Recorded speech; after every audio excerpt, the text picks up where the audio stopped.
Lucina Peñalosa Valencia, más conocida como Lucy Peñalosa, Lucy Peñalosa. hija de ese gran maestro.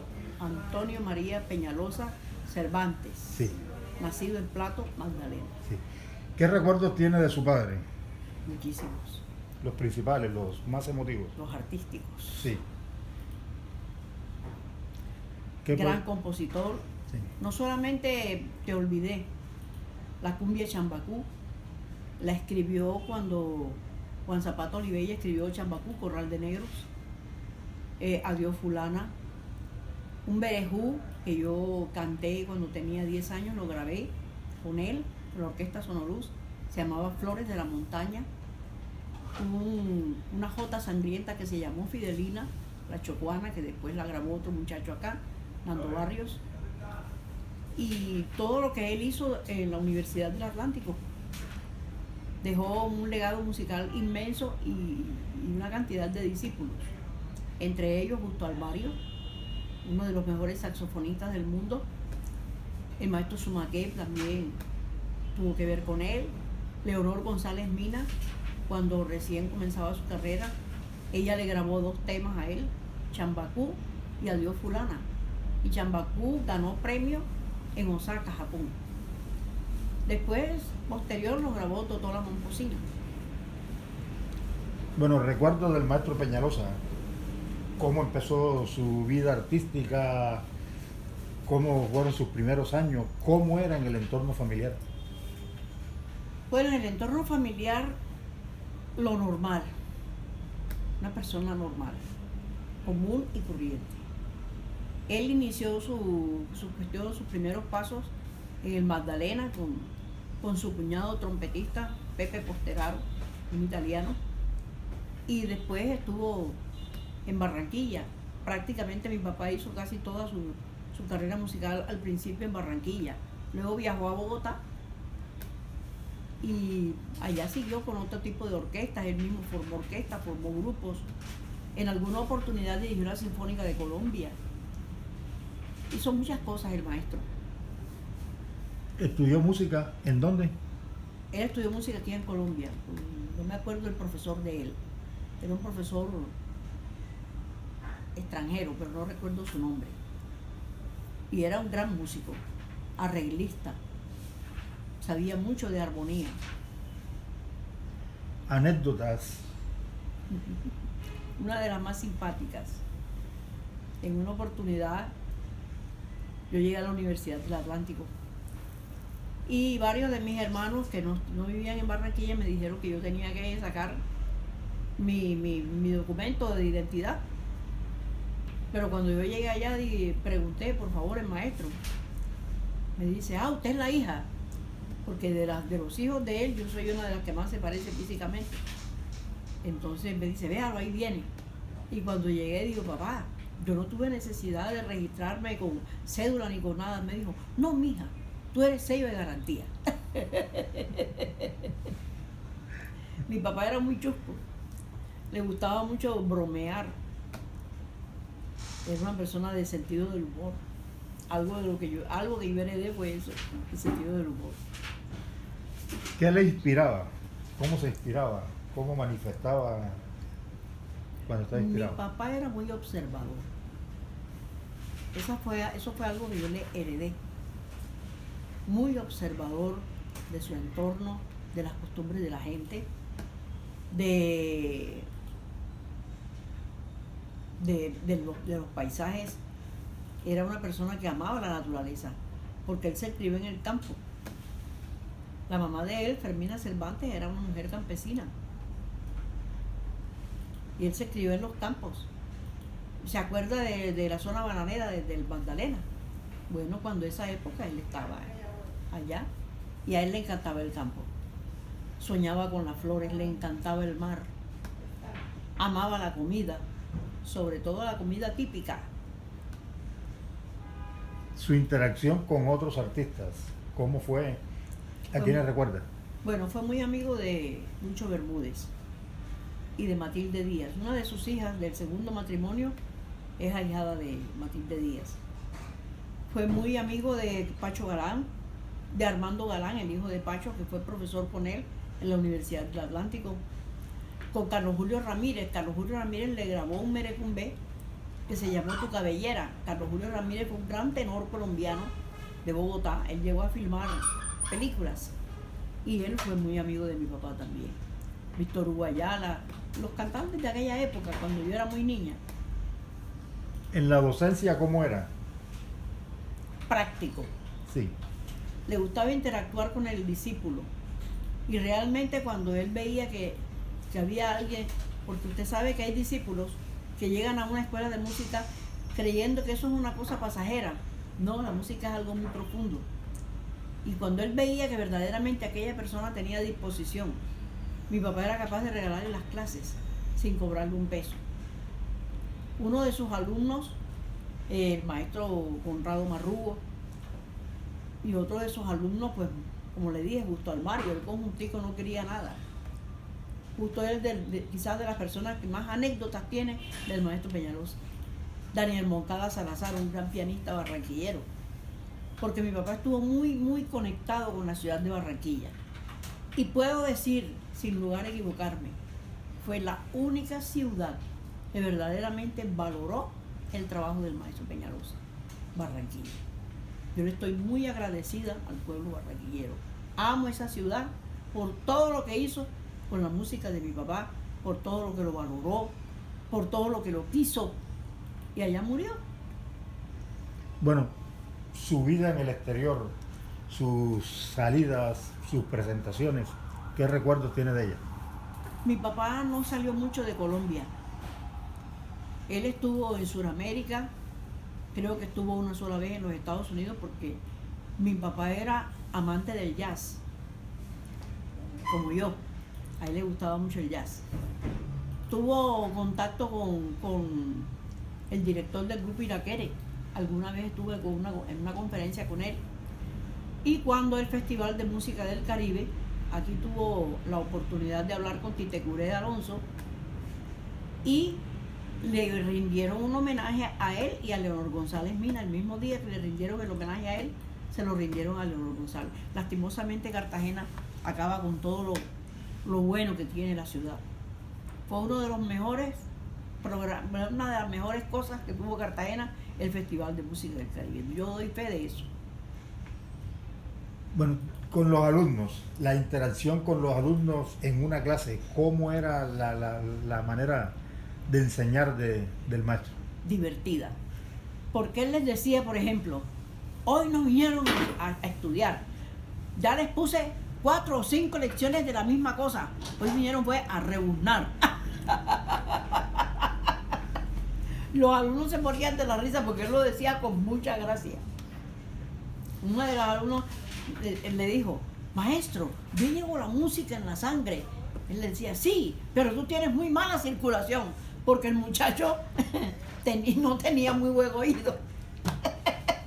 Y una vez, en una fiesta, en una reunión en Bogotá, en un club social, un teniente se la tenía velada al pianista y metía los acordes como no eran en el piano, y mi papá era muy delicado con su trabajo. Y entonces le decía, maestro, usted me disculpa, pero es que a mí me gusta mucho la música. Y él le dijo, sí, pero la música no gusta de usted. La música no quiere saber nada de usted. Sí. O sea que si mi papá hubiera vivido en esta época, con todo el respeto lo digo, de los reggaetoneros, mi papá se hubiera muerto. ¿Por qué, doña Luz? Porque ya el reggaetón, el cantante perdió el norte de lo que era verdaderamente cantar. Es una cuestión hablada con ritmo y eso no es cantar. Infortunadamente, pues, los medios de comunicación mal informados han puesto a evolucionar la música, pero nosotros vamos para atrás. ¿Qué opina de la champeta? Definitivamente no estoy de acuerdo con En primer lugar, champeta es un nombre genérico. Y le voy a explicar el por qué. Sí. Cuando vino el Festival de Música del Caribe, ¿por qué se genera? Porque los picoteros de los barrios populares de Cartagena tenían esa música africana.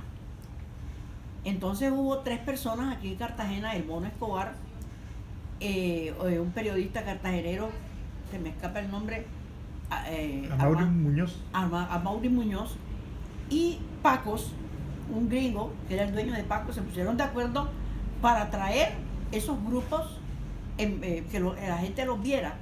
Y aun cuando a los cartageneros no les gusta y no nos gusta, Cartagena es muy afro. Los mismos dueños de los grupos se quedaron aterrados cuando vieron que la gente de aquí bailaba esa música perfectamente bien sin haber visto nunca a un bailarín africano.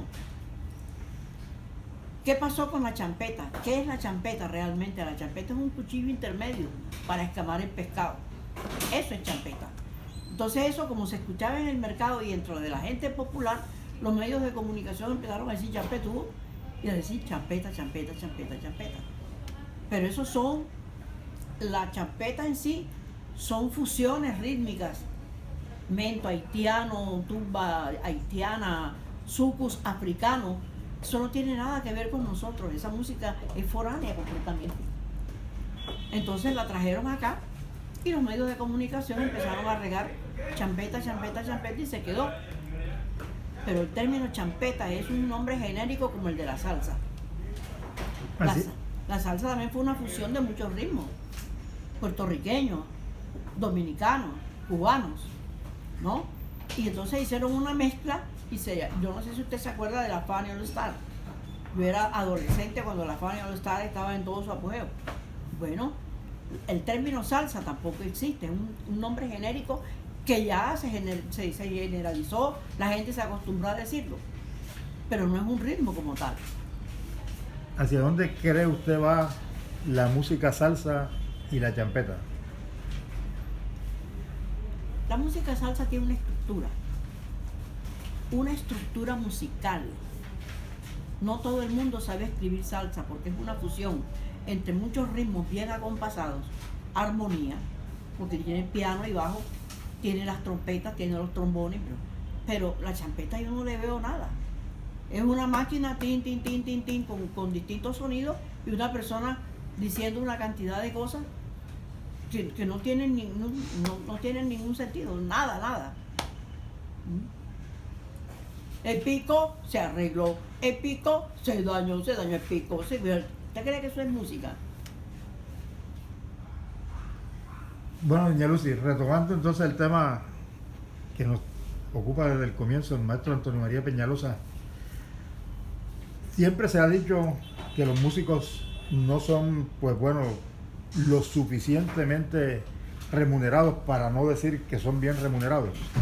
En materia económica, ¿a él cómo le fue con su arte, con su profesión? Mi papá fue uno de los pocos músicos en Colombia que al principio de su carrera ganó muy buen dinero.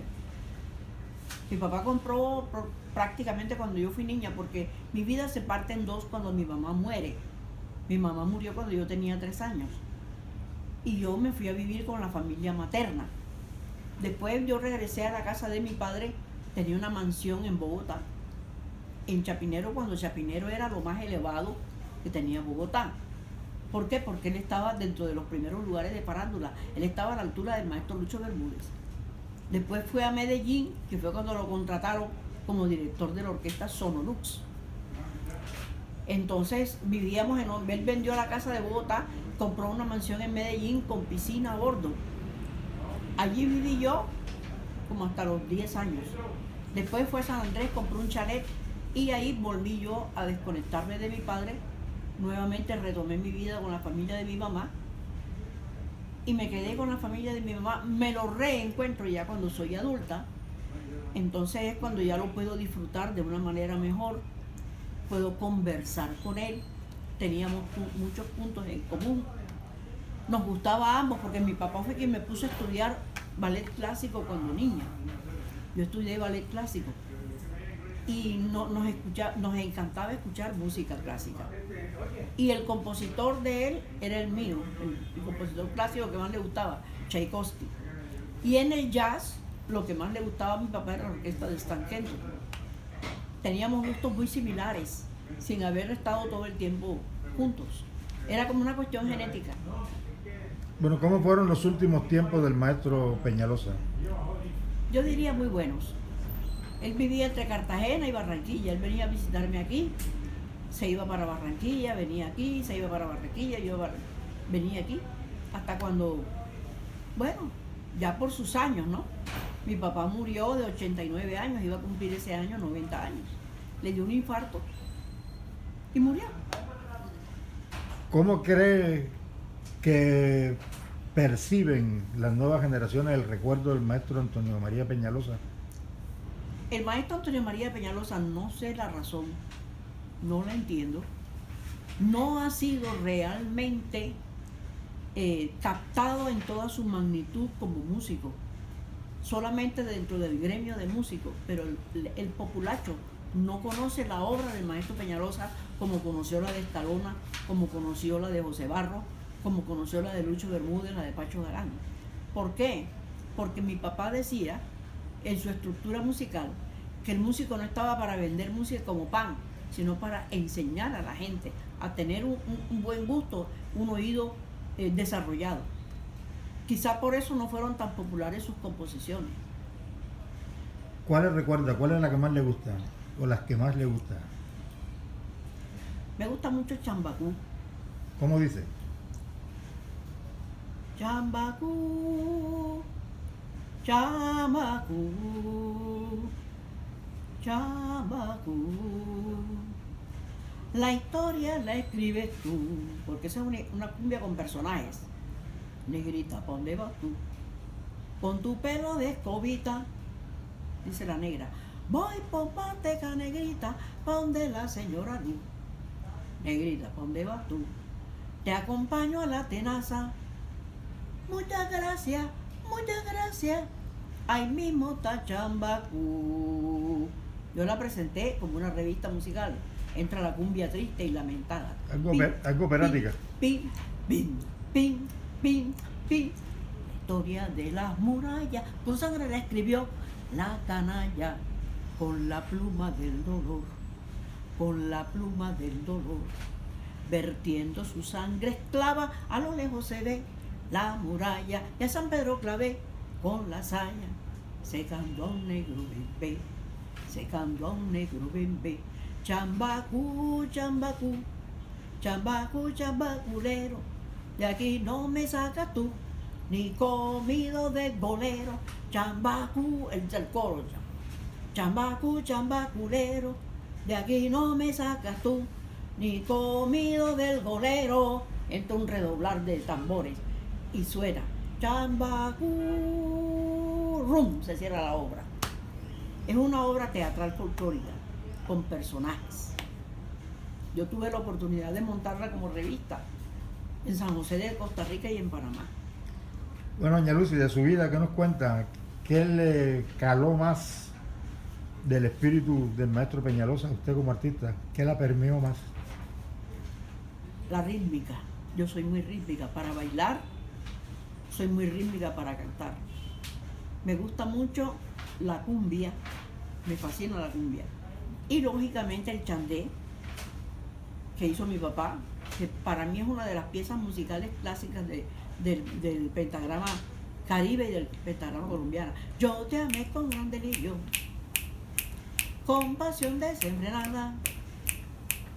Te reías del martirio de mi pobre corazón. Eso es el Carnaval de Barranquilla. Hasta el día de hoy sigue siendo el himno del Carnaval de Barranquilla. Y yo le rindo mis honores personales a la gente de Barranquilla y a los barranquilleros. No que no quiera a los cartageneros, pero el cartagenero no le dio a mi papá ni la apertura, ni el cariño, ni el calor, ni el respaldo que le dio Barranquilla. Algo que se nos haya quedado en el tintero que quiera recordar, doña Luz. Algo que se nos haya quedado en el tintero. Algo muy triste para mí. El no reconocimiento del verdadero valor del artista colombiano. Qué pesar que mucha gente está hoy en primera plana y que usted mira su parte artística y de artistas no tienen absolutamente nada.